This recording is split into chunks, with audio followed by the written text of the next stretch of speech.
जय जगन्नाथ। ओडिशा दिवस अवसर रे प्रत्येक ओडिशावासी एवं राज्य बाहरी तथा विदेश रे रहुतबा प्रवासी ओडिया भाई भूणी मानू मोर अभिनंदन और शुभेच्छा। महाप्रभु श्री जगन्नाथों आशीर्वाद रे ओडिशा आज एक स्वतंत्र राज्य भाव 90टी गौरवमय वर्ष अतिवाहित करी विकास पथरे आगे चली। भाषा भित्तिरे प्रथम स्वतंत्र राज्य होबार गौरव हासिल करिछि आम ओडिशा। एभली उपलब्धि हासिल पाई आमर बरपुत्र माने अनेक संघर्ष करथिले। एही अवसर रे समानक प्रति मोर भक्तिपूत श्रद्धांजलि अर्पण करुछि। ओडिया जाति तार भाषा साहित्य और संस्कृति पाई सबुबले निजर अस्मिता को अनुभव करि आसिछि।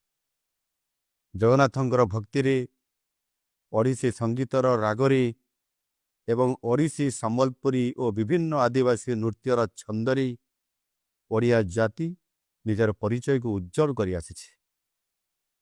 ओडिया पुओ झियो माने विश्वर जो कूଳରେ रहिले भी माटी माँ र संपर्क को भूली नहांती। विदेश माटी रे ओडिया पर्व पर्वाणी पालन करी ओडिया खाद्यर बास्नारे निजको हजाई दे निजर मौलिक सत्ता सहित जोड़ी हो रही। 90 वर्षर लंबा यात्रा अनेक घात प्रतिघात दे ओडिशा आज विकास यात्रार एक उत्साहजनक मोड्रे पहुंची।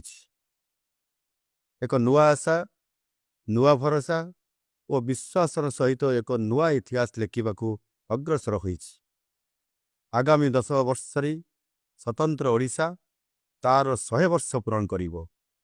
जेतेबेले ओडिशा हेब समृद्ध ओडिशा ता सहित विकसित भारत रे देशर ग्रोथ इंजिन हेबा पाई मध्य आम ओडिशा प्रस्तुत। एही 10 वर्ष प्रत्येक ओडियांक पाई संकल्पर वर्ष हेउ।